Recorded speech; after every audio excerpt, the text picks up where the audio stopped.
ራእይ ምዕራፍ 2 ከቁጥር 8 እስከ 11 አዲስ መደበኛ ትርጉም ነው ማነበው። በሰምርኔስ ላለው ቤተክርስቲያን መልአክ እንዲህ ብለህ ጻፍ። የመጀመሪያውና የመጨረሻው ሞቶም የነበረውና ሕያው የሆነው እንዲህ ይላል፣ መከራህንና ድህነትህን አውቃለሁ። ይሁን እንጂ ሀብታም ነህ። አይሁድ ሳይሆኑ አይሁድ ነን እያሉ ስምህን የሚያጠፉትን አውቃለሁ። እነርሱ ግን የሰይጣን ማህበር ናቸው። ሊደርስብህ ያለውን መከራ አትፍራ። እነሆ ዲያብሎስ ሊፈትናችሁ አንዳንዶቻችሁን ወደ እስር ቤት ይጥላል። 10 ቀንም መከራ ትቀበላላችሁ። እስከ ሞት ድረስ ታማኝ ሁን፣ እኔም የሕይወትን አክሊል እሰጥሃለሁ። መንፈስ ለአብያተ ክርስቲያናት የሚናገረውን ጆሮ ያለው ይስማ። ድል የሚነሳም በሁለተኛው ሞት ከቶ አይጎዳም ይላል። በእነኚህ 4 ቁጥሮች ውስጥ ቁጥር 8 ላይ ክርስቶስ ለሰርመነስ ቤተክርስቲያን ራሱን ያስተዋወቀበት መንገድ ነው። ቁጥር 9 ደግሞ ክርስቶስ ስለ ሰምሬነስ ቤተክርስቲያን ያለውን ግንዛቤ በግልጽ ያስቀመጠበት ነው። ቁጥር 10 ላይ ሊያልፉበት ስላለው መከራ ትንበያ የሰጠበትና ደግሞም የመከራውን ዓላማ ያብራራበት ነው። የመጨረሻው ቁጥር የደብዳቤው መዝጊያ ነው። ጥቂት ስለዚህች ከተማ ለማየት ያህል ሰምሬነስ በሮም ግዛት የነበረች በኤፌሶን ደግሞ በሰሜን አቅጣጫ ከኤፌሶን ርቃ ያለች የወደብ ከተማ ነበረች። በአሁኑ ዘመን በቱርክ ኢዝሚር ተብሎ የሚጠራ የቱሪስት መስህብ የሆነች ከተማ ናት።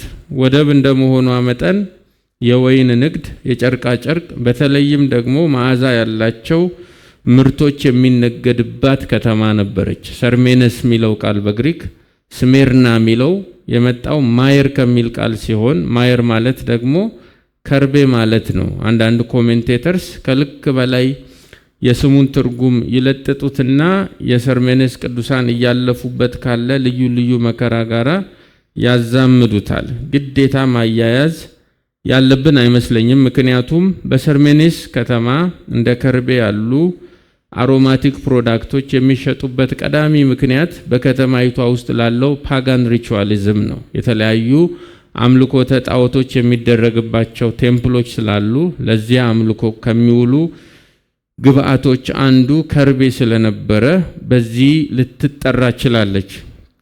ከሌሎች በትንሿ እስያ ግዛት ካሉ ከተሞች በተለየ መጠን የሰርሜነስ ከተማ ለሮም ስርዓተ መንግስት፣ ለሮም አጼዎች የተገዛች ባሪያ የሆነች ሎያል የሆነች ከተማ ናት።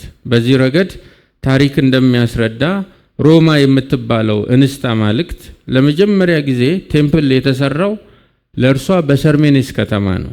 ሰርሜነስ እንደ ከተማ ለሮም ስርዓት ያላትን ኮሚትመንት ለማሳየት የሮም ስርወ መንግስት የሚቀዳበትን ሮማ የምትባል እንስት አማልክትን ለእርሷ ቴምፕል እስከ መስራት ድረስ ለአጼዎቹ ያላትን ታማኝነት የገለጸች ከተማ ናት። ለሮም የአገዛዝ ስርዓት ያላት ጥልቅ የሆነ ተገዥነት ሰርሜንስ ውስጥ ላለው ኢምፔሪያል ከልት ወይም ለአምልኮተ አጼ ማዕከል አድርጓታል። በዚያ ዘመን ነገስታት ንጉሶች ብቻ አልነበሩም፣ በገዟቸው ህዝቦችም ጭምር ስግደትና አምልኮ ይቀርብላቸው ነበር። ከዚህ አንጻር ካሉት 7ቱ ከተሞች ሰርሜነስ ትልቅ የሆነ የኢምፔሪያል ከልት ማዕከል ናት፣ የአምልኮ አጼ ማዕከል ናት። አጼዎቿ የአንድ ሀገር ሹም ብቻ አልነበሩም። ሰርሜነስ ግን የአንድ ሹም ሀገር ነበረች፣ ነገስታት የሚመለኩባት ከተማ ነበረች። በሰርሜነስ ከተማ ከፍተኛ ቁጥር ያላቸው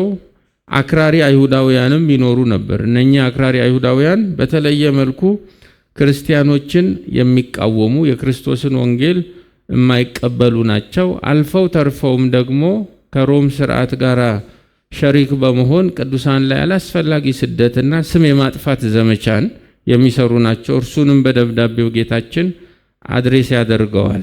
ለምሳሌ አይሁዳውያን በክፍ በተንኮል ካስገደሉት የቤተ ክርስቲያኒቷ ሰማዕታት መካከል ከ10 በላይ የሆኑት ትልልቅ የሆኑ ሰማዕታት አሏት።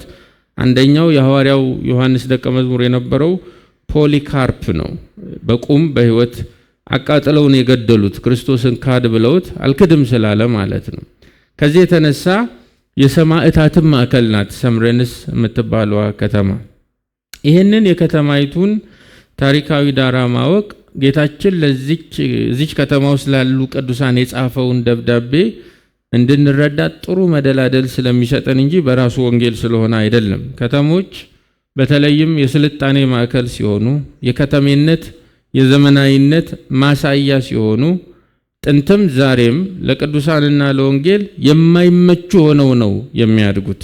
አማኝ አንድን ከተማ እና ከተሜነትን መመዘን ያለበት ከከተማው የንግድ እንቅስቃሴ ከተማው ደረስኩበት ከሚለው ሞደርኒዝም አንጻር ሳይሆን ያ ከተማ ለከበረው የክርስቶስ ወንጌልና ለክብርት ቤተክርስቲያን ብሎም ለቅድስና ሕይወት ካለው ስፍራ አንጻር ነው የከተማ የአርባናይዜሽን የአእምሮ ውቅራችን መሰራት ያለበት። እኛ ሀገራችን በሰማይ ስለሆነ በምድር ያሉ ከተሞች የሚያሳዩን የትኛውም አንጸባራቂ ነገር የትኩረታችን ማዕከል መሆን አይችልም። በዚህ ክርስትና ራዲካል መሆን ስላለበት በሰርሜኔስ ከተማ ያሉ ደግሞ ቅዱሳን በእርግጥ እንደ ኤፌሶን ቤተክርስቲያን ጳውሎስ በቀጥታ እነርሱን ስለመትከሉ የሚያስረዳ የውስጥ ማስረጃ የለንም። ነገር ግን ከኤፌሶን 40 ማይል ያህል ርቃ በሰሜን በኩል የምትገኝ ከተማ መሆኗ እርግጥ ስለሆነ በሐዋርያት ሥራ ምዕራፍ 19 ላይ በኤፌሶን ከተማ የፈሰሰው ወንጌል ምናልባትም 40 ኪሎ ሜትር ራቅ ብሎ ሰርሜንስም ላይ ሳያካፋ አልቀረም ብለን መገመት ግን እንችላለን። ሐዋርያት ሥራ 19:10 በእስያ አውራጃ ነው የሚለው። በእስያ አውራጃ በእስያ ግዛት ውስጥ ይኖሩ የነበሩት የአይሁድና የግሪክ ሰዎች ሁሉ ነው የሚለው የጌታን ቃል ለመስማት ቻሉ ይላል። በዚህ ግዛት ውስጥ ካሉ ሰዎች ህዝቦች መካከል አንደኛዎቹ የሰምረኔስ ሰዎች ስለሆኑ በኤፌሶን የተሰበከውን ወንጌል ሰምተው ምናልባትም በኤፌሶን ያሉ የጳውሎስ ደቀ መዛሙርት ወንጌሉን ይዘው ወደ ሰምሬኔስ ሄደው ሰብከው በዚያ ምክንያት ቤተክርስቲያኒቷ ተተክላ ሊሆን ይችላል ማለት እንችላለን።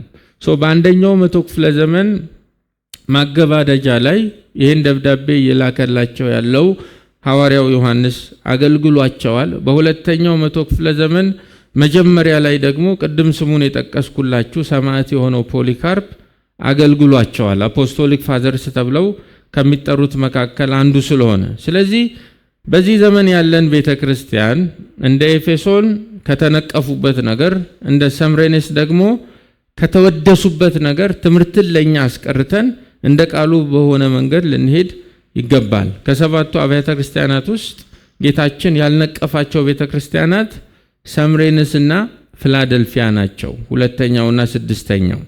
ከቁጥር 8 ጀምሮ እንግዲህ ወደ ደብዳቤው ይዘት ለመግባት እንሞክር። በሰምሬንስ ላለው ቤተክርስቲያን መልአክ እንዲህ ብለህ ጻፍ፣ የመጀመሪያውና የመጨረሻው ሞቶም የነበረውና ሕያው የሆነው እንዲህ ይላል። እዚህ ጋር ጌታችን ራሱን ለሰምሬንስ ቤተክርስቲያን ያስተዋወቀበት መንገድ ባለፈው ሳምንት ለኤፌሶን ራሱን ሲያስተዋውቅ የነበረበትን መንገድ እንዳጠና ነው ሁሉ ከራእይ ዮሐንስ ምዕራፍ 1 ከቁጥር 17 እስከ 18 ካለው ክፍል የተወሰደ ነው። ሐዋርያው ዮሐንስ ምዕራፍ 1 ላይ ጌታችንን ከብሮ ሲያየው ያያቸውን ነገሮች በሙሉ እየበታተነ ለሰባቱ አብያተ ክርስቲያናት እንዳሉበት ወቅታዊ ሁኔታ የሚዛመዱ የክርስቶስን ዲስክሪፕሽኖች ነው የሚጠቀመው። ራእይ 1:17 ላይ እንዲህ ይላል፣ ባየሁትም ጊዜ እንደ ሞተ ሰው ሆኜ ከእግሩ በታች ወደቅኩ፣ ቀኝ እጁንም ጫነብኝ፣ እንዲህም አለኝ፣ አትፍራ፣ ፊተኛውና መጨረሻው ሕያውም እኔ ነኝ። ሞቼም ነበርኩ፣ እነሆም ከዘላለም እስከ ዘላለም ድረስ ሕያው ነኝ፣ የሞትና የሲኦል መክፈቻ አለኝ ይላል። ካየው ራእይ ውስጥ ይሄኛውን አንቀስቦ ቀጥታ ያዋለው ለሰርሜኔስ ቤተክርስቲያን የደብዳቤ መግቢያ ነው። ባለፈው እንዳልኩት የደብዳቤዎቹ መግቢያ ላይ መድኃኒታችን የተበራራበት መንገድ ደብዳቤው ከተጻፈለት ቤተክርስቲያን ጋራ በቀጥታ የሚገናኝ ነው። ይሄንን ለማወቅ የተለየ ጥናት አይሻም። ዮሐንስ ራእይን ከምዕራፍ 1 ጀምሮ ሰክኖ ማንበብ ብቻውን ግልጽ ያደርገዋል። ግን ኮንቴንቱን አይተን እንለፍ። የመጀመሪያውና የመጨረሻው፣ ሁለተኛው ደግሞ ሞቶም የነበረውና ሕያው የሆነው እንዲህ ይልሃል። ክርስቶስ በራእይ መጽሐፍ ውስጥ በተደጋጋሚ የመጀመሪያውና የመጨረሻው አልፋና ኦሜጋ ቢግኒንግና ላስት ተብሎ ተገልጿል።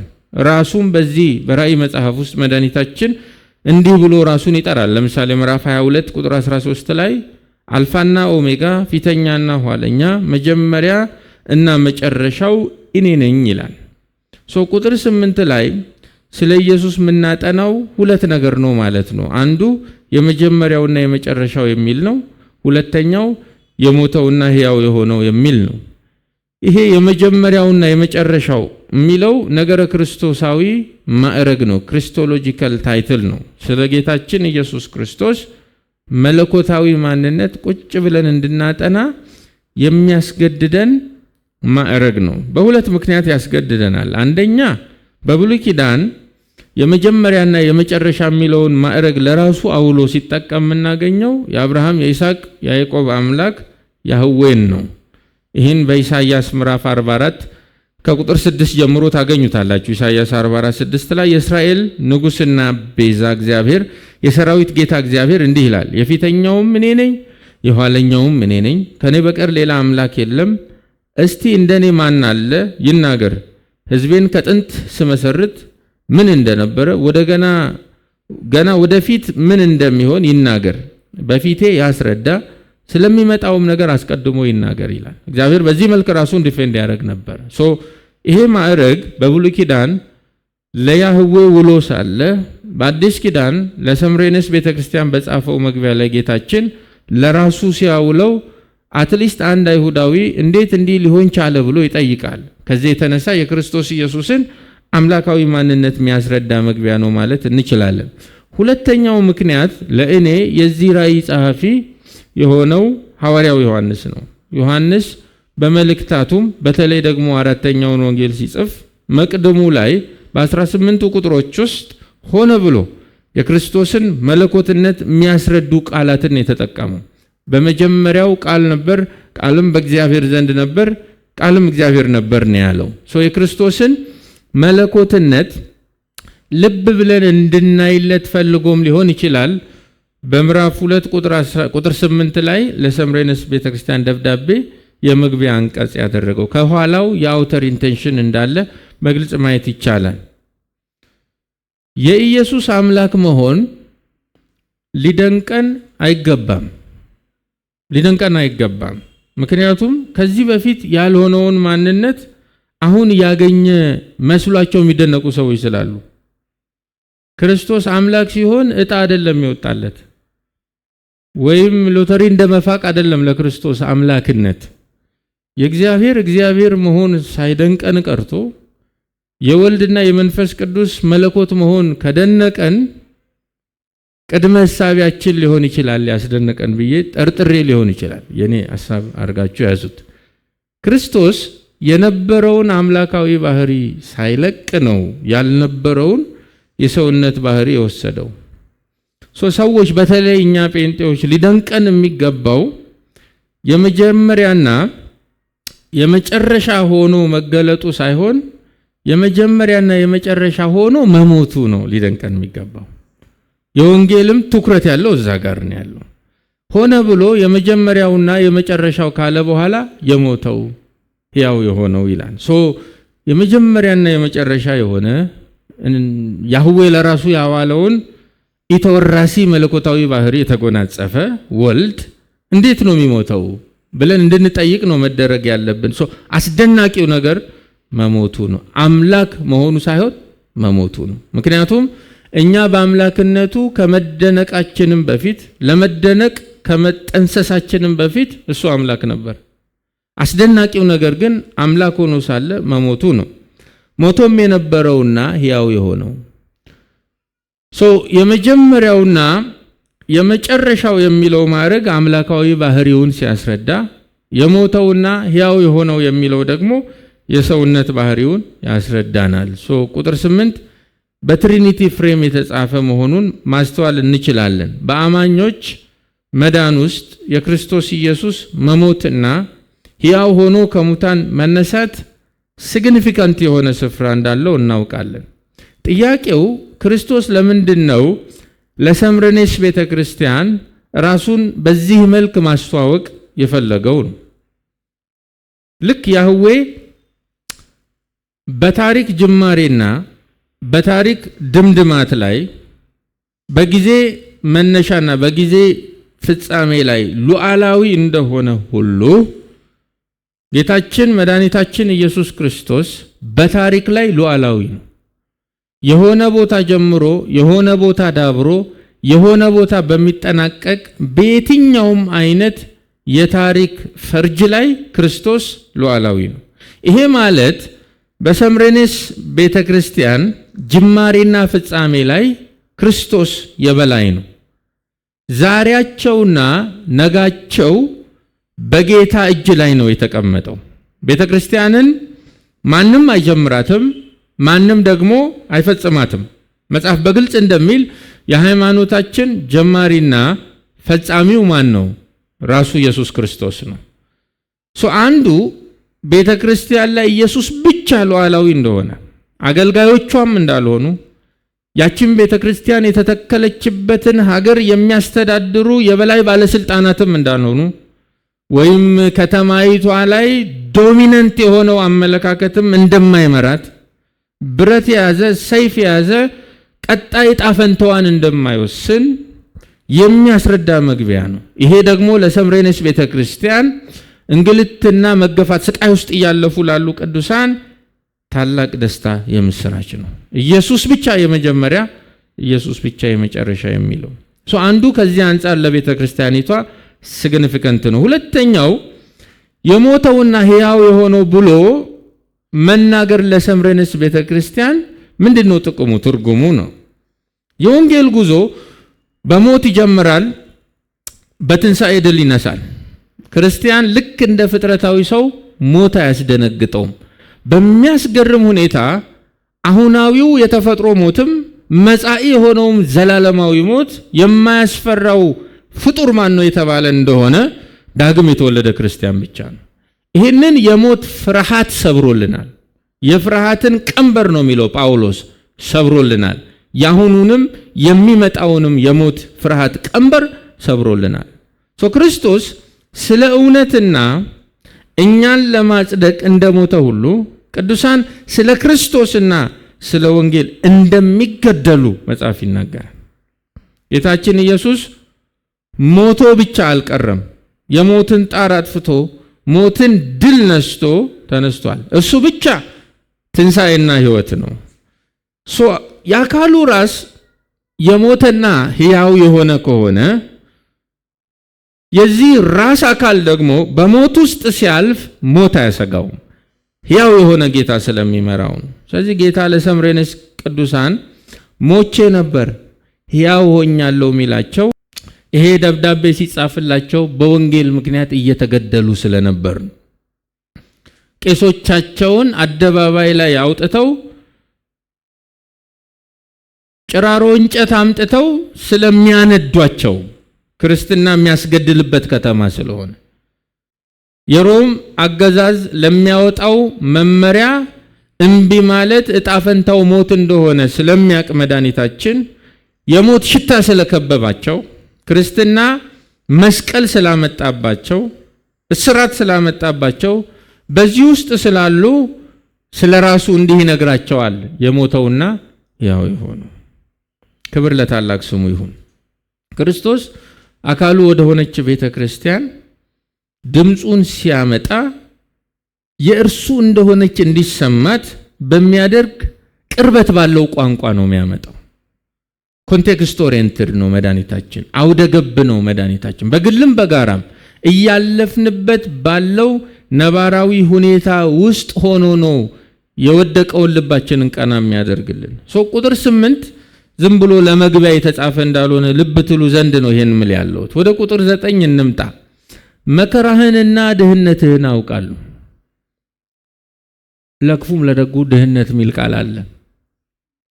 ይሁን እንጂ ሀብታም ነህ፣ አይሁድ ሳይሆኑ አይሁድ ነን እያሉ ስምህን የሚያጠፉትን አውቃለሁ፣ እነርሱ ግን የሰይጣን ማህበር ናቸው ይላል። ሐዋርያው ዮሐንስ ያየው ኢየሱስ በሰባቱ አብያተ ክርስቲያናት ወይም በመቅረዞቹ መካከል የሚመላለስ ነው። አይተኛም፣ አያንቀላፋም። አጥቂያቸውን ብቻ ለማየት ሳይሆን ደጃቸውን ለመጠበቅ ብቻ ሳይሆን የሚመላለሰው እነርሱ መካከል የነገሰውንም ነገር ለማየት ነው። አስተሳሰባቸውን ምልልሳቸውንም ጭምር አይቶ ለመመዘንም ጭምር ነው ይመላለስ የነበረው። ዮሐንስ በራእይ ያየው ክርስቶስ ነበልባል አይኖች ያሉት ነው። ፔኔትሬቲንግ የሆነ እይታ የሚያይ ነው። ቆዳማ የማይደብቀው አጥንት ምሽግ ሆኖ የማይሰውረው የተደበቀ የልብ ሐሳብን እንደ መጽሐፍ ገልጦ ማንበብ የሚያስችሉ አይኖች የተገጠመለት ነው። ከዚህ የተነሳ ነው አውቃለሁ ይላቸዋል። he is so sure አውቃለሁ መስሎኝ ገምቼ አካሄድህና ዝንባሌህ ታይቶኝ የደረስኩበት ኮንክሉዥን ሳይሆን በመካከል ስመላለስ አይንን ገልጬ ስመለከትክ ስላንተ የማውቀውን ነው ብሎ የሚጽፍላቸው ለሰባቱ። ለሰምሬኔስ ሁለት ነገርን አውቃለሁ። አንድ መከራህን እና ድህነትህን አውቃለሁ። ሁለተኛው ስምህን የሚያጠፉትን አውቃለሁ ይላል። ሰምሬኔስ ድሃ ቸርች ነው። ድህነትህን ብቻ ግን ብሎ አይደለም የጻፈው፣ መከራህን እና ድህነትህን ነው የሚለው። በሌላ ቋንቋ መከራ ያመጣው ድህነት ነው የሰምሬኔስ ቤተክርስቲያን ድህነት እንጂ ስራን ከመጥላት ወይም በተፈጥሮ አደጋ ምክንያት የመጣ ኢኮኖሚያዊ ድህነት አይደለም። ወንጌል ላይ ካላቸው አቋም የተነሳ የመጣባቸው ድህነትን ነው የሚናገር ያለው። መከራ የሚያመጣው ድህነት፣ ቅድስና ላይ ጽኑ አቋም ከመያዛቸው የተነሳ የመጣ ድህነት፣ አንሰርቅም፣ አንበላም፣ አናጭበረብርም፣ ወንጌልን ወደ ገንዘብ ቀይረን የኛን ኢምፓየር አንሰራም ብለው አቋም በመያዛቸው ምክንያት የመጣባቸው ድህነት ነው። አውቀዋለሁ ነው የሚለው። ደግነቱ እንኳንም የቤተ ክርስቲያን ራስ ኢየሱስ ሆነ፣ እንኳንም የኔና የናንተ አይንና ጆሮ ቱምቢ አልሆነ፣ እንኳንም ቃሉና ጌታችን ብቻ ሆነ። አይኖ ስደት ያመጣው ድህነት እያዳፋህ እንደሆነ አውቃለሁኝ ነው። ክርስቲያን በመሆናቸው በሐዋርያቱ ትምህርት ላይ አቋም በመያዛቸው በሰምሬንስ ከተማ ላይ የገነነውን አምልኮተ አጼ በመጸየፋቸው ከተማውን ለሚያስተዳድሩ ከጨለማው አሰራር ጋር ኪዳን ለገቡ ነገስታት አንንበረከክም በማለታቸው የመጣባቸው ድህነት፣ ዓለማዊነትን በመጥላት የመጣ ድህነት፣ ውጭ ከተማውን የተቆጣጠረውን ጤና የሌለውን ሰውኛ ስልት ንቀው በማለፋቸው ምክንያት የዚች ቤተክርስቲያን አባላት በሙሉ እየተጋፈጡት ያለውን ድህነትን ነው አውቃለሁ የሚለው። የሰምሬንስ ቅዱሳን ክርስትና ላይ አቋም በመያዛቸው ምክንያት ማህበራዊ መገለል፣ ኢኮኖሚያዊ መገለልን እለት እለት ነው ኤክስፒሪየንስ የሚያደርጉት። እለት እለት እንደዚህ አይነት ጫና ደግሞ እንዲጠነክርባቸው ወገባቸውን ታጥቀው ከስርዓቱ ጋር የማጋጨት ተልእኮ የተቀበሉ ደግሞ የሰይጣን ምኩራቦች አሉ። እንደዛም ስለሆነ ጌታችን የሚገልጻቸው so they are suffering። ከተማው የሥራ ዕድል ይነፍጋቸዋል። ስራ ቢያገኙ ራሱ የሚያገኙት ስራ ኃጢአት የሚያሰራቸው ስራ ስለሆነ ከኪሳቸው ገንዘብ ይልቅ ራስ የሆናቸው ክርስቶስ ስለበለጠባቸው እምቢ በማለታቸው በድህነት ውስጥ ያልፋሉ። መከራ ኢኒሼት ያደረገው ድህነት ዋጋ እያስከፈለህ እንደሆነ አውቃለሁ ነው የሚላቸው። የሰምሬንስ ቤተክርስቲያን ሰዎች ገንዘብ ለማግኘት ብለው ኢምፔሪያል ከልት ውስጥ አልገቡም። የአምልኮ አዳራሽ ለመገንባት ብለው እንደ አህዛብ የከተማው ነውር ውስጥ እጃቸውን ለመክተት አልተሽቀዳደሙም። የሚሆነውን ነገር ሁሉ ለጌታ ክብር፣ ለቅዱሳን ጥቅም፣ ለቃሉ ስልጣን እያስገዙ ይሄዱ ስለነበር ይሄ ነገር ደግሞ ኢኮኖሚካሊ ስፒኪንግ አልጠቀማቸውም፣ አፈር ነው ያበላቸው። በሰባቱ መቅረዞች መካከል የሚመላለሰው ነበልባል አይኖች ያሉት ጌታ አይቷል። ተጠንቅቀው ስለኖሩ ደህዩ። ባጭሩ ክርስትናን ፕራዮሪታይዝ ስላደረጉ ደህዩ። ኢየሱስ ነው ዋና ስላሉ ደህዩ። እንደ ቃሉ ነው መኖር ያለብን፣ የበላይ ላዕላይ አስተዳዳሪያችን መሆን ያለበት የሐዋርያቱ ትምህርት፣ የጌታችን ምክር፣ የብሉያት መጻሕፍት ናቸው ብለው ስላሉ የሰምሬንስ ከተማ አውጥቶ ጣላቸው ማለት ነው። በሐዋርያት ሥራ ምዕራፍ 14:22 ላይ ሐዋርያት ሥራ 14:22 ጳውሎስና በርናባስ ይሄንን ጽፈዋል። የደቀ መዛሙርቱንም ልብ በማበረታታትና በእምነታቸው ጸንተው እንዲኖሩ በመምከር ስሙ የሚለውን ወደ እግዚአብሔር መንግሥት ለመግባት በብዙ መከራ ማለፍ አለብን አሏቸው ይላል። ወደ እግዚአብሔር መንግሥት ለመግባት መንገዱ ቀጭን ነው። በሁሉ ነገር ተስማምታችሁ መኖር ስለማትችሉ ከሰው ሁሉ ጋራ ሰላም ይኑራችሁ ቢቻላችሁ ስለሆነ የተባለው ስለማይኖራችሁ በወንጌል ምክንያት መገፋት ስለሚመጣ ወደ እግዚአብሔር መንግሥት ለመግባት በብዙ መከራ ማለፍ አለብን አውቃለሁ ይላል ኢየሱስ። ክብር ለስሙ ይሁን። እንኳንም ቆጣሪው እሱ እጅ ሆነ፣ የሚያውቀው እንኳን እሱ ሆነ። ለእያንዳንዱ እንደ ስራው ብድራትን ከፋይ እንኳን ክርስቶስ ሆነ። ይሄ እውነት ባይጻፍ በክርስቶስ ቤተክርስቲያን ታማኝ ሆኖ ማገልገል ዲሞቲቬት ያደርጋል። The good news is he is a judge። ኢየሱስ ስለ ስሙ ብላችሁ ለቅድስና ብላችሁ እያለፋችሁበት ያለውን መከራው ደግሞ ያመጣባችሁን ድህነት ከማንም በላይ ያውቅላችኋል። በዚህ ደስ ይበላችሁ። አደራችሁን አላየኝም ብላችሁ ምትዋረሱት የወደቀ የከተማ ስርዓትና ነውር አይኑር፣ የኢኮኖሚ ነውር አይኑር። በመማሰን የመጣ ምድራዊ ብልጽግና አታካብቱ። ብትደህዩ አውቃለሁ ይላችኋል እርሱ። በመማሰን የመጣ ምድራዊ ስኬት።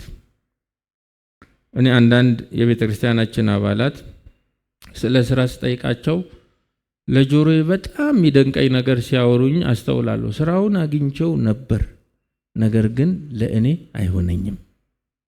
ይሄ በቃ ለጆሮ የሚጣፍጥ የክርስቲያን ሙዚቃ ነው።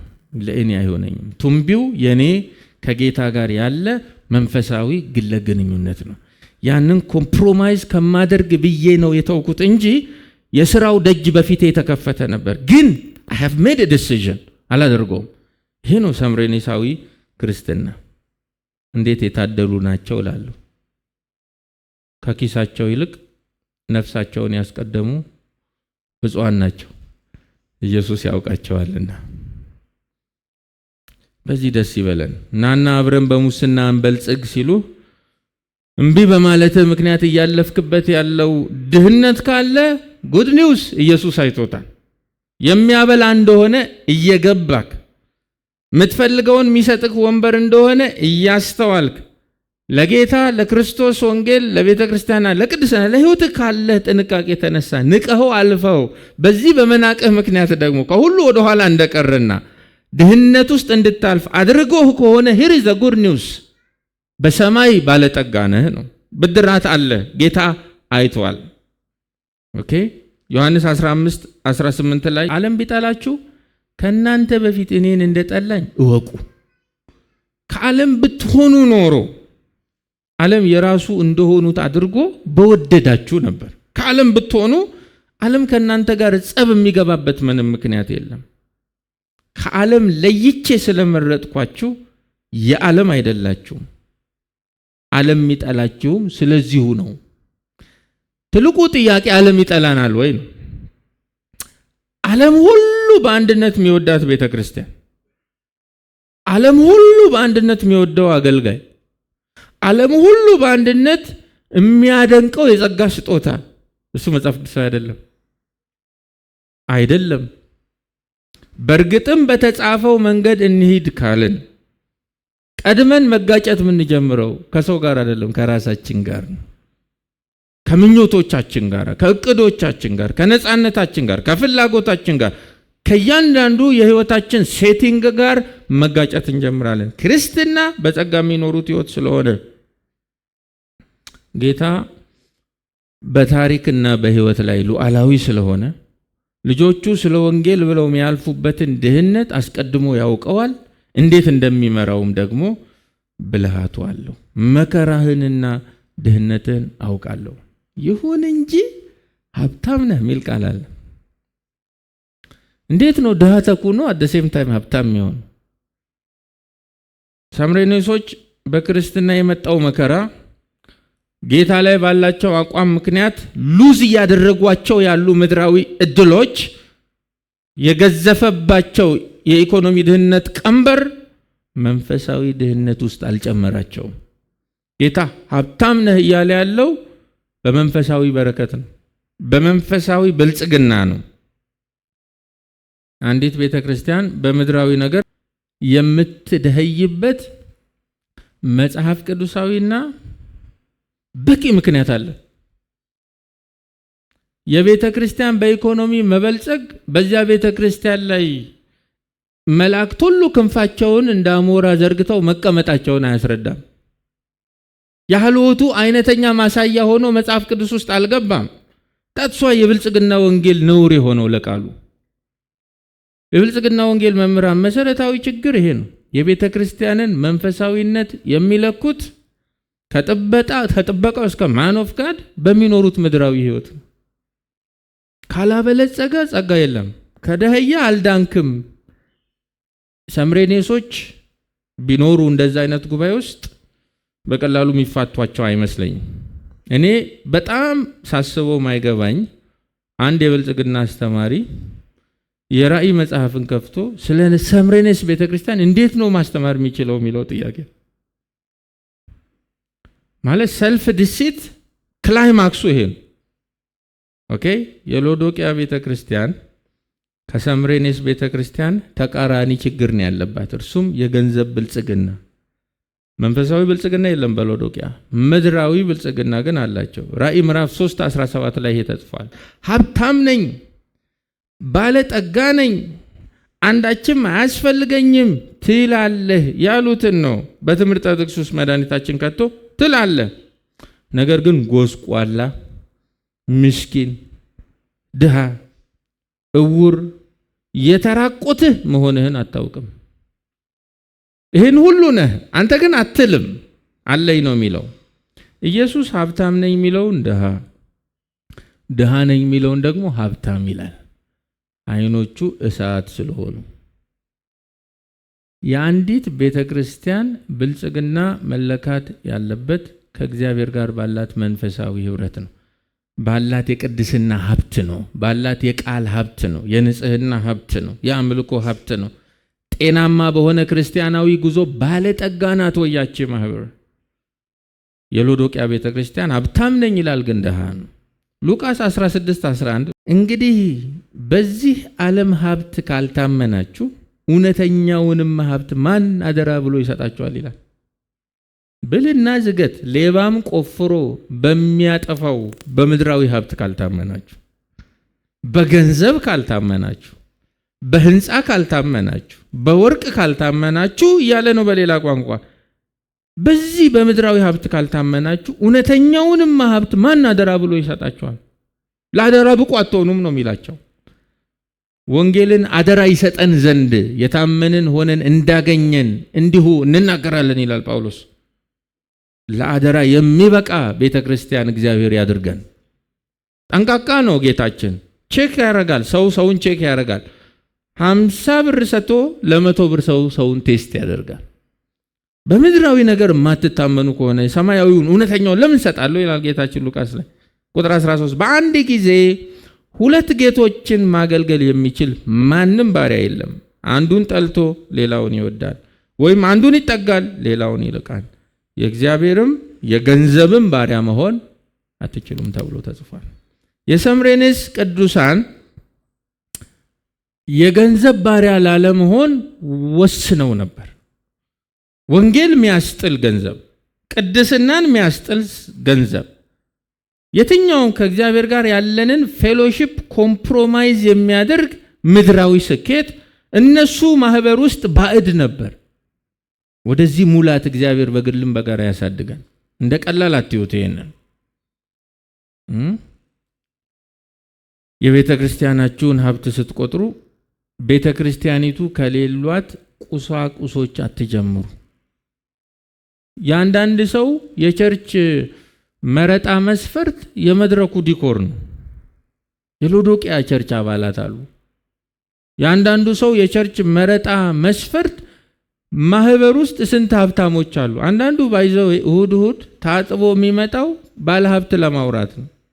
አንዳንድ ከተማ ለክፉም ለደጉ ባለጠጎችን ለማግኘት የሚመጡ ምእመናን አሉ። እንዴት ባለጠጋ ለማግኘት ሰው የአንድ ቸርች አባል ይሆናል? አንዳንዱ ደግሞ ክላሲዝም እኔ እዛ ነኝ ተብሎ ለመጠራት እንኳን የዚያ ቸርች አገልጋዮች እዛ ቸርች አካባቢ ያሉ ቢምቢዎች እንኳን አያዩትም፣ አያርፉበትም እኮ ዞር ብሎ የሚያየው ሰው የለም። ግን ሄዶ ብራግ ለማድረግ እኔ የዛ ቸርች አባል ነኝ። ይሄ ድህነት ያላመጣብን መከራ የለም በእውነት። በሰማያዊ ስፍራ በመንፈሳዊ በረከት ሁሉ በክርስቶስ የባረከን የጌታችን የኢየሱስ ክርስቶስ አምላክና አባት ይባረክ። አቅጣጫ ሰማይ፣ የበረከቱ ይዘት መንፈሳዊ፣ የተባረክንበት መንገድ ጌታ፣ ለዚህ የምንሰጠው ምላሽ የተባረከ ይሁን። ይሄ ነው ትልቁ በረከት። ጌታ አንዲትም ቤተክርስቲያን ኦዲት ሊያደርግ ሲመጣ ባንክ ያከማቸችውን ገንዘብ የተከለችውን ህንፃ ከማየት አይጀምርም። ለጌታ የቤተ ክርስቲያን ሀብት የሚለካው በመንፈሳዊ ሀብት ነው። መከራ በቀሰቀሰው ድህነት ውስጥ እያለፍክ ነው፣ ይሁን እንጂ ሀብታም ነህ። ይህን ብቻ አላዩም አይኖቼ፣ ማጣትህም ብቻ አላዩም አይኖቼ፣ ኢኮኖሚካሊ ዳሜጅድ መሆንህም ብቻ አላዩም አይኖቼ፣ ደግሞ የበዛልህን ጎተራህ ውስጥ የሞላኸውን እኔ ብቻ ማየውን ሀብት አይቻለሁ። ስፒሪቹዋሊ ባለጠጋ ነህ። ማቴዎስ 24 ከቁጥር 1 ጀምሮ ማቴዎስ 24 ኢየሱስ ከቤተ መቅደስ ወጥቶ ሲሄድ በጣም የሚገርም ክፍል ነው። ምንድነው?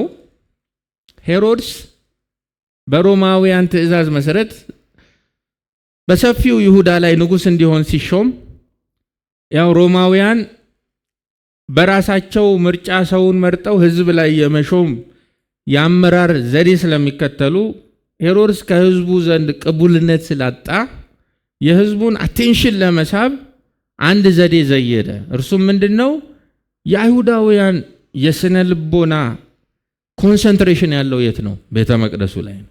ኦኬ፣ ቤተ መቅደሱን አስውባለሁ አስፋፋለሁ ብሎ ተነሳ ሄሮድስ እና አስፋፋላቸው። ከዚህ የተነሳ የሄሮድስ ቤተ መቅደስ ተብሎ ነው በታሪክ የሚዘገረው። ሄሮዲያን ቴምፕል መጥቶ ቀለም ስለቀባ፣ ድንጋይ ስለተከለ፣ ሰፊ ጋሻ መሬት ስላደላቸው የቤተ ክርስቲያኒቷን ገድል ወደ ራሱ ጠመዘዘ ሄሮድስ። ፖለቲካሊ ስፒኪንግ ሂዝ ራይት፣ ቢብሊካሊ ስፒኪንግ ዲሞኒክ ነው። እና በጣም የሚገርመው ህዝቡን ብቻ አይደለም አቴንሽን የሳበው፣ የክርስቶስ ደቀ መዛሙርት እንኳ ሳይቀሩ በሄሮድስ ቤተ መቅደስ ውበት ተደመው ጌታችንን ከሚያስተምርበት ወንበር ላይ ያስነስተውት ማቴዎስ 24 ላይ ኢየሱስ ከቤተ መቅደስ ወጥቶ ሲሄድ ደቀ መዛሙርቱ የቤተ መቅደሱን ህንፃ ሊያሳዩት ወደ እርሱ ቀረቡ። እርሱ ግን ይህን ሁሉ ታያላችሁ? ጥያቄው ኢንትረስቲንግ ነው። አቤት ማየት የሚል ይመስለኛል። ይህ ሁሉ ማለት ይህን ሁሉ ድንጋይ፣ ይህን ሁሉ ታያላችሁ? እውነት እላችኋለሁ ድንጋይ በድንጋይ ላይ ተክቦ የምታዩት ድንጋይ በድንጋይ ሌላ ምንም እኮ አዲስ ነገር የለም። ዱር ያለው ድንጋይ ተጠረበና ቅርጽ ይዞ ተደራርቦ ተከመረ።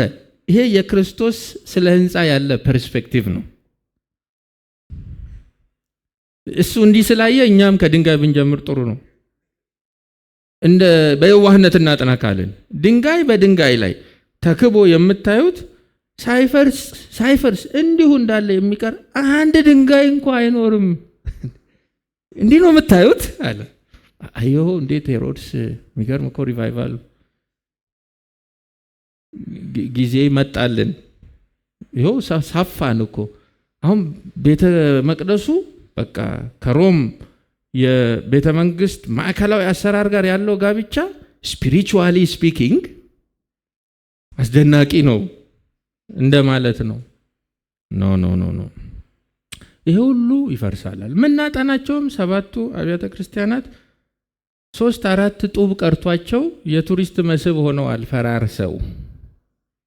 ሰምሬንስ እንዲሸማቀቅበት ይደረግ የነበረው ህንፃ፣ በህንፃም ባለጠጋ የነበረው ሎዶቅያ አሁን የቱሪስት መስህብ ነው።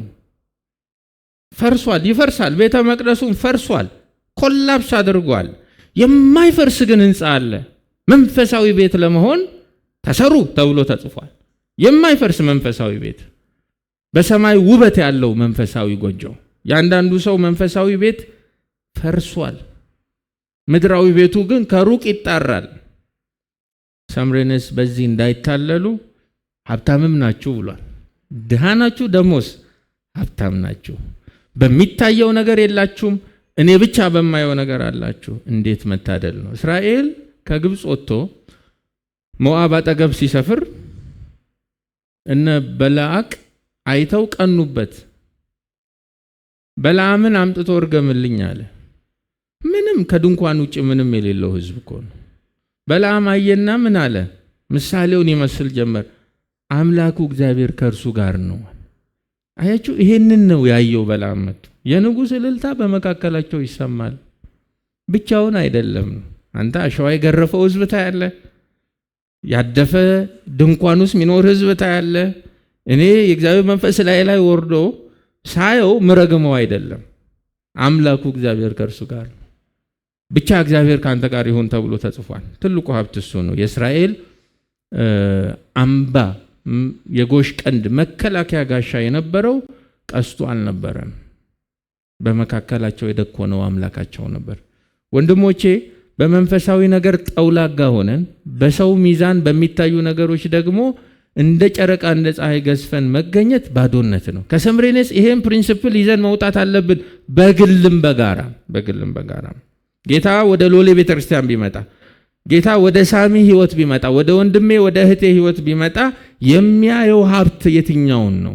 የትኛውን አኩሙሌት አድርጋችኋል? የትኛውን አጠራቅማችኋል? አይሁድ ሳይሆኑ አይሁድ ነን እያሉ ስምህን የሚያጠፉትን አውቃለሁ፣ እነርሱ ግን የሰይጣን ማህበር ናቸው ይላል። እዚህ ጋር አይሁድ ሳይሆኑ አይሁድ ነን እያሉ የሚላቸው ጌታችን እንዲህ ብሎ የሚጠራቸው ጳውሎስ በሮሜ ምዕራፍ 2 በሮሜ ምዕራፍ 9 እንዲሁም በሮሜ ምዕራፍ 11 ላይ የተረካቸው አይሁዳውያን ናቸው። ምን ማለት ነው? እነኛ አይሁዳውያን ኤትኒካሊ ስፒኪንግ የአብርሃም ልጆች ናቸው፣ እስራኤላውያን ናቸው። ስፒሪቹዋሊ ስፒኪንግ ግን የሰይጣን ማህበር ናቸው። ሁሉም የአይሁዳዊ የአምልኮ የባህል የሥርዓት ወግ እነሱም አላቸው። ተገርዘዋል፣ ሕጉ አላቸው፣ ቤተ መቅደስ አላቸው። በብሉይ ኪዳን እግዚአብሔር ያስቀመጣቸውን ሥርዓቶች በሙሉ ለመከተል ደፋ ቀና የሚሉ ናቸው።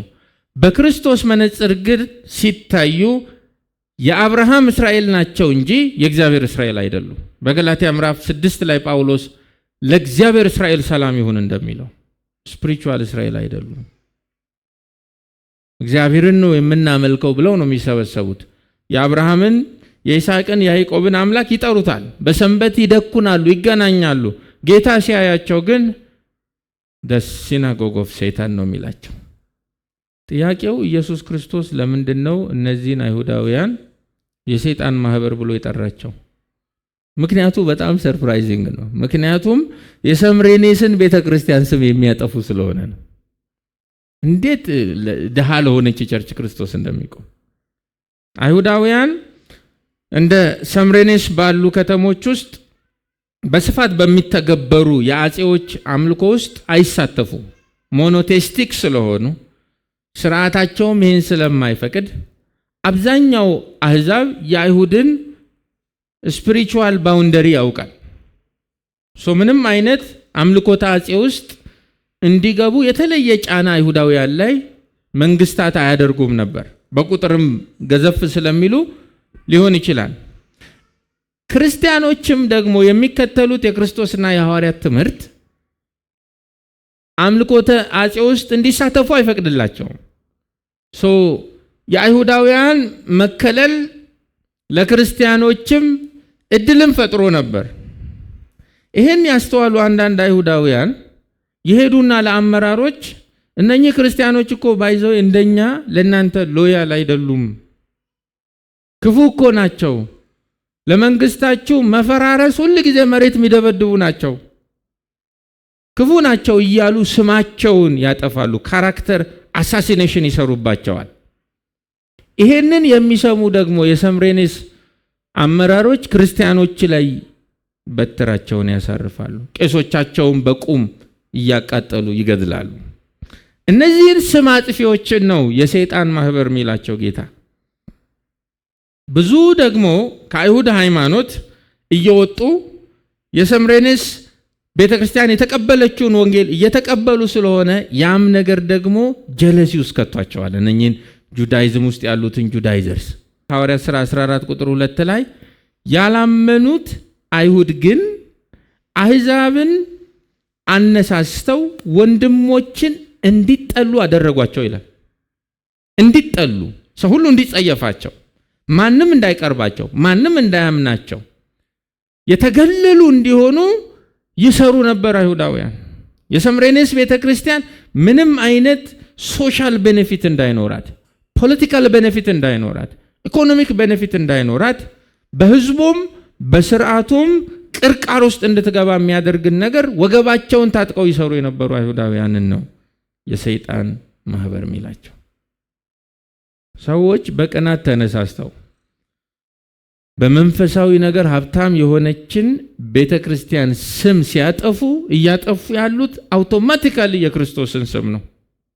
እንደ ቃሉ የሆነችን ቤተክርስቲያን የሚያሳድዱ ሰዎች ክርስቶስን ነው የሚያሳድዱት።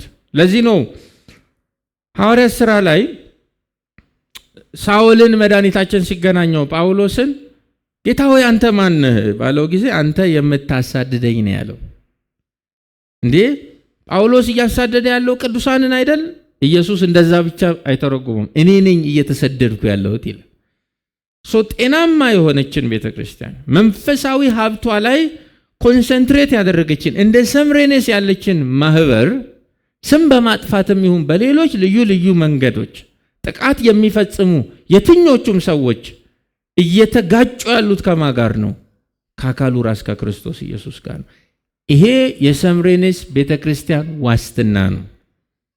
ስሟን ሪዲም ለማድረግ ፒውሪፋይ ለማድረግ የምትጣጣረው ነገር አይኖራትም። ስለሷ የሚከራከር በመካከሏ ይመላለሳል።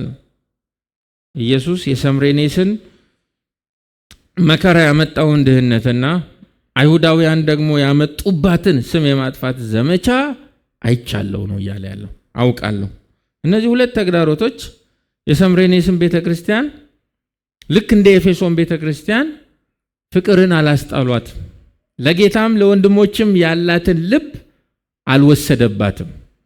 እያለፉበት ያለ ኢኮኖሚያዊ ድህነት ያለምንም ምክንያት ያጎበጣቸውን ስም የማጥፋት ቀንበር፣ እነኚህ ሁለት ነገሮች ፖቴንሻል የሆኑ ተግዳሮቶች ናቸው። አንዳቸውም ግን መንፈሳዊ ሀብታቸውን አልበዘበዘባቸውም፣ መንፈሳዊ ሀብታቸውን አልነካባቸውም። በሚያልፉበት ድህነትና ባከማቹት መንፈሳዊ ሀብት መካከል ድንበር ያበጁ ቅዱሳን ነበሩ ማለት። እንደ ቀንበር የተሸከሙት ባለው የስም ማጥፋት ዘመቻና ለጌታ ባላቸው ልብ መካከል ባውንደሪ የሰሩ ነበሩ። ይህንን ብልሃት ጌታ ያብዛልን። አንዳንድ ሰው ደህየው ብሎ ባክ ያደርጋል። የታል ጌታ?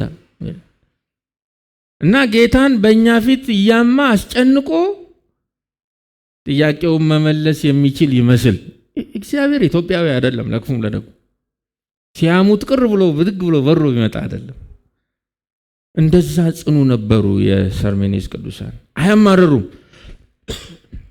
ይኸው አንተም ብለን አይደል በዚህ ሁሉ መከራውስ ምናልፍ ያለው አላዋጣህንም ኢየሱስ ብለው ጀርባ አላሳዩትም፣ ጸኑ።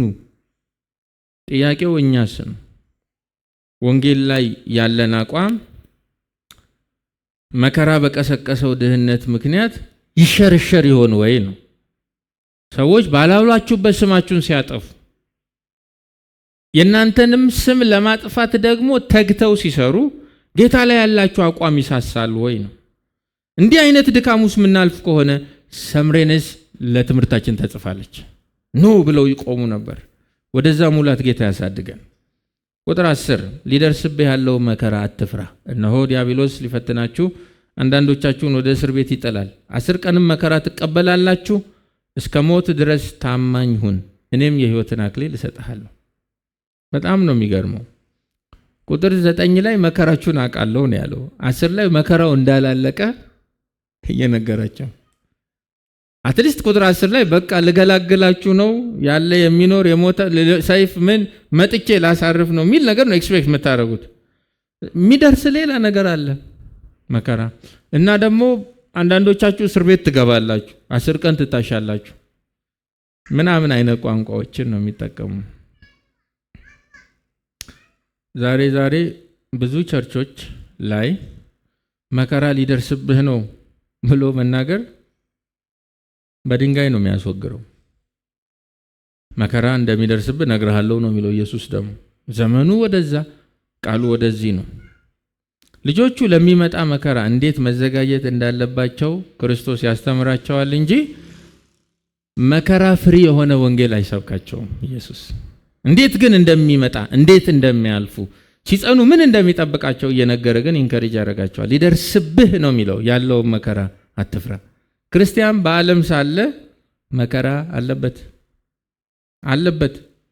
አይ ክርስቲያን መሆኔ ከመከራ ኤግዘምት አድርጎኛል ማለት ግን ይችላል። ችግሩ የመጽሐፉ ኢየሱስ አይደለም፣ እሱ የሚከተለው ኢየሱስ። የመጽሐፉ ኢየሱስ በግልጽ ቋንቋ በዓለም ሳላችሁ ምን አለባችሁ? መከራ አለባችሁ ብሎናል። ምን ያመጣው መከራ? ክርስቶስ ላይ ያለን አቋም ያመጣው መከራ። ሉቃስ 12:4 ወዳጆች ሆይ እላችኋለሁ ስጋን የሚገድሉትን ከዚያ ወዲያ ግን ምንም ማድረግ የማይችሉትን አትፍሩ፣ ነገር ግን መፍራት የሚገባችሁን አሳያችኋለሁ። ከገደለ በኋላ ወደ ገሃነም ለመጣል ስልጣን ያለውን እርሱን ፍሩት። አዎን እርሱን ፍሩት እላችኋለሁ ብሏል። አማኝ የሚፈራው እግዚአብሔርን ብቻ ነው። ሊፈራም የተገባው አምላኩን ብቻ ነው። ሊደርስበት ያለው መከራ አማኝ መፍራት የለበትም። ለምን? ሞቶ ብቻ አልቀረም፣ ሕያው ሆኖ ኢየሱስ ተነስቷል። ለምን? በታሪክ ጅማሬና በታሪክ ፍጻሜ ላይ የበላይ ስልጣን ያለው ኢየሱስ ብቻ ስለሆነ አማኝ አይፈራም። ኢየሱስ አትፍራ ያለው የሰርሜኔስ ቤተክርስቲያን ሊፈሩ እንደሚችሉ ስለሚያውቅ ነው።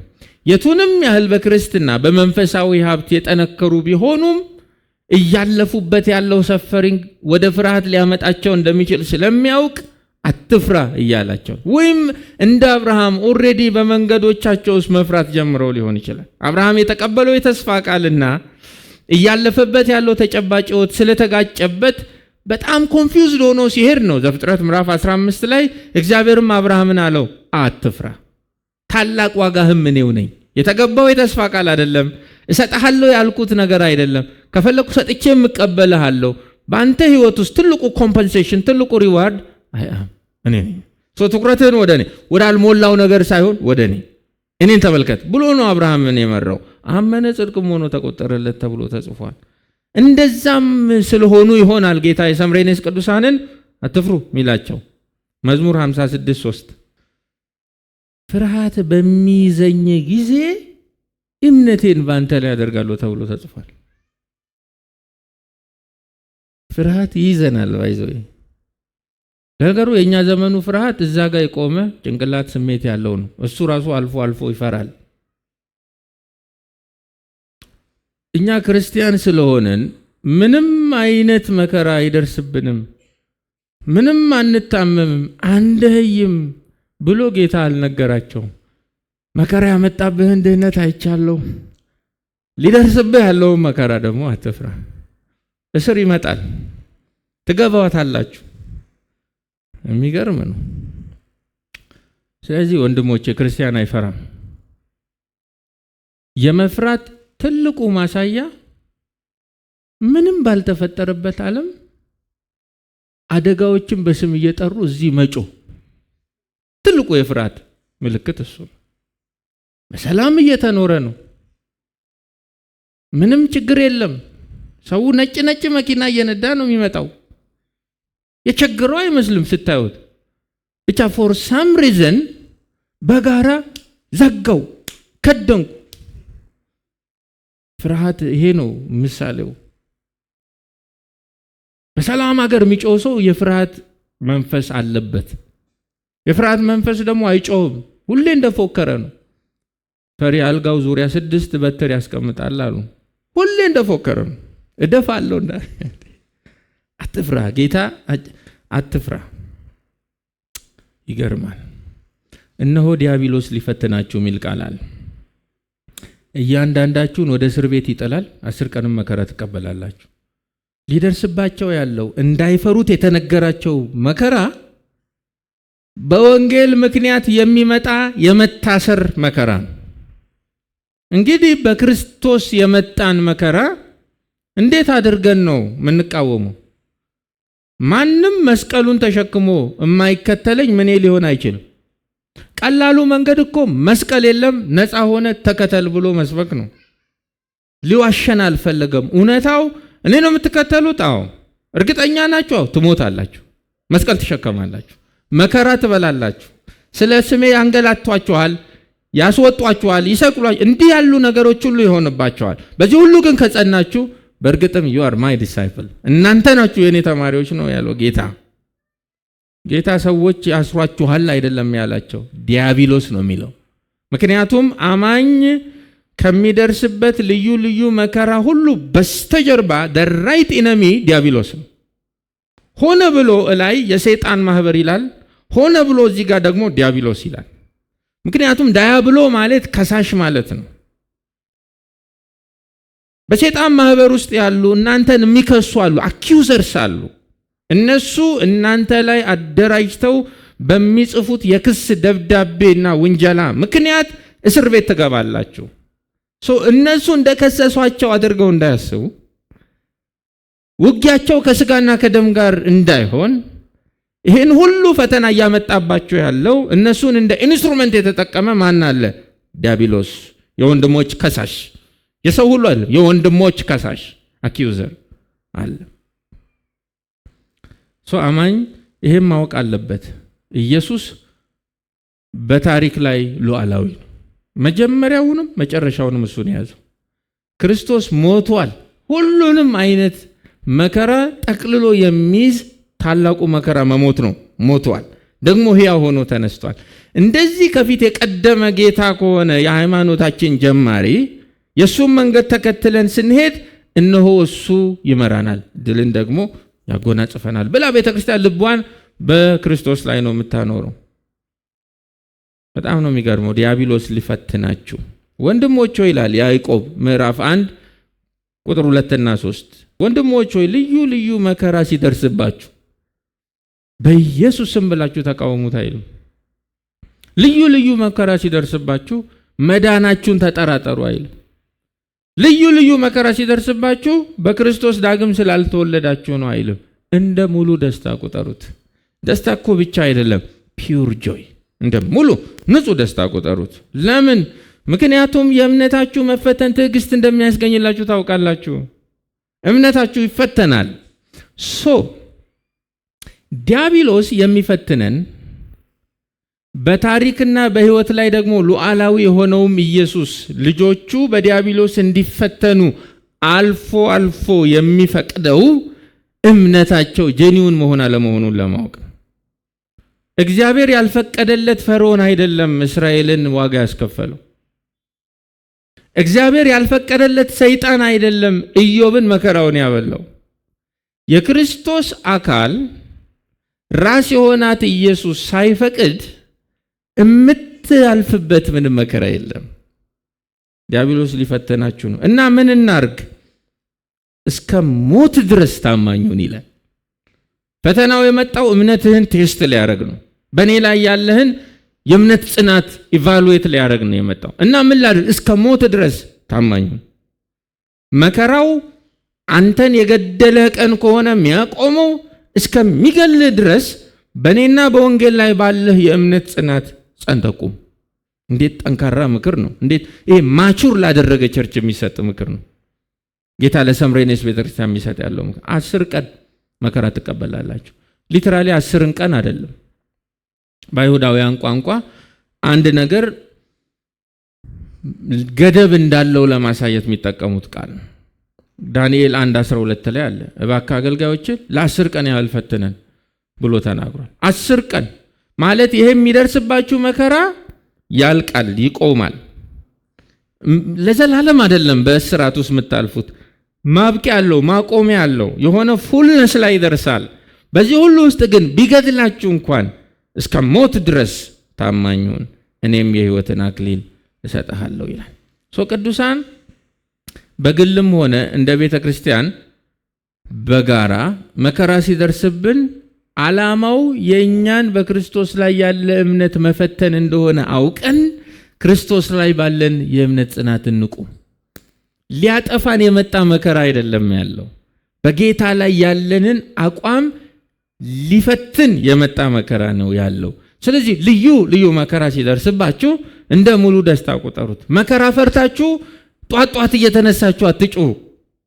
መፍትሄው ቢመጣም መከራው እምነቴን ነው የሚፈትነው፣ ይሄንን ጌታ ነግሮኛል፣ እማልፍበትን ጸጋ ይሰጠኛል ብሎ በክርስቶስ መጓደድ፣ እሱን ህይወት ጌታ ይስጠን።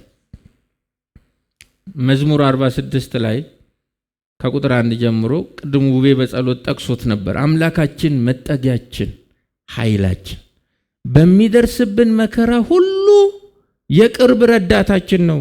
ስለዚህ ምድር ብትነዋወጥ እንኳን ተራሮችም ወደ ባህር ጥልቅ ቢሰምጡ አንፈራም።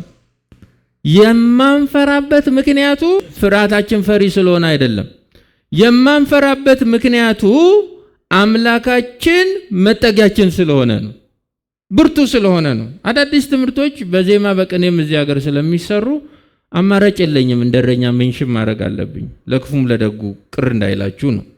ውሆች ቢያስገመግሙ፣ አረፋ ቢደፍቁ፣ ተራሮች ከውሆች ሙላት የተነሳ ቢንቀጠቀጥ፣ ይሄ ሁሉ ቢሆን አንፈራም። የማንፈራበት ግራውንድ ምክንያት ግን አንድ ነው። እግዚአብሔር የሚባል አምላክ አለ። የዘላለም መኖሪያ አለን። ሚጋርደን አለ፣ ሚጠብቀን አለ። በኃይላችን አይደለም፣ በጠላታችንም ድካም ምክንያት አይደለም የማንፈራው፣ በአቅማችንም ብርታት አይደለም የማንፈራው፣ በእግዚአብሔር ብርታት ነው የማንፈራው። ያለ መፍራታችን ምክንያቱ እግዚአብሔር፣ ጥበቃው፣ ክንፎቹ፣ ከለላው። ስለዚህ አትፍራ፣ እኔ ያለው የመጀመሪያው የመጨረሻው ነው ያለው። የሞትኩ ያው የሆንኩ ነው ያለው። የሞት ጣር ያጠፋው ነው ያለው። በእኔ ምክንያት አትፍራ፣ እስከ ሞት ድረስ ታማኝ ሁን ይላቸዋል። መንፈስ ለአብያተ ክርስቲያናት የሚናገረውን ጆሮ ያለው ይስማ። ድል የሚነሳ በሁለተኛው ሞት ከቶ አይጎዳም። ጌታ በዚህ ደብዳቤ ከቁጥር 8 እስከ 10 ያሰፈራቸውን ነጥቦች ከፍተኛ ትኩረት እንዲሰጡና ደግሞ ምላሽም እንዲሰጡ፣ የመታዘዝ ምላሽ እንዲሰጡ በሚያደርግ መልኩ ነው የቋጨላቸው። ቅዱሳን መንፈስ ቅዱስ በቃሉ አማካኝነት የሚናገረንን በልባችን ጆሮ አስተውሎ የመስማት ክርስቲያናዊ ግዴታም ኃላፊነትም አለበት። that's why ጆሮ ያለው ይስማ። this is serious እያላቸው መንፈሳዊ ሀብት ነው ዋናው። መከራ ይመጣል፣ አትፍሩ። በክርስቶስ ላይ ያላችሁ አቋም እስከ ሞት የጸና ይሁን። እምነታችሁ አይሸርሸር። እንዲህ ባለ ስብዕና የምትወጡ የምትገቡ ሁኑ። ይሄንን ደግሞ አስተውላችሁ ስሙ ነው የሚላቸው ያለው። በእግዚአብሔር ጸጋ ተደግፎ የሚመጣን መከራ መቋቋም፣ እስከ መጨረሻው መጽናት ለሁለተኛው ሞት እንዳይጎዱ ያደርጋል። የመጀመሪያው ሞት የነፍስ ከስጋ መለየት ነው። ሁለተኛው ሞት ዘላለማዊ መጥፋት ነው። አሁን በክርስቶስ ኢየሱስ ላሉት ኩነኔ የለባቸውም። በእርሱ ላይ ካላቸው እምነት የተነሳ ብቻ አይደለም፣ በእርሱ ጸንተው አምነው እንዲቆዩ ከሚያደርገው ልክ ከሌለው ከእግዚአብሔር ጸጋ የተነሳ በአሁኑም በሚመጣውም አይጎዱም። ክብር ለአምላካችን ይሁን። ወንድሞቼ እኔና እናንተስ ነው እንደ ቤተ ክርስቲያን በሰምሬኔስ ደብዳቤ ሚዛን ራሳችንን ስናይ የቱ ጋር ነው ያለ ነው? በግልም በጋራም እግዚአብሔር በሚደርስብን መከራ ምክንያት እያማረር ነው እንዳለ ነው የሚያውቀው? ወይስ አንተን ከሚያስጥለኝ ጾሜን ባድር ይሻላል፣ የዕለት እንጀራዬን አንተ ስለምታዘጋጅ ስምህን ኮምፕሮማይዝ አላረግም ብለን ቀጭኑ መንገድ ለመሄድ የመረጥን ሰዎች ነን? እንጸልይ።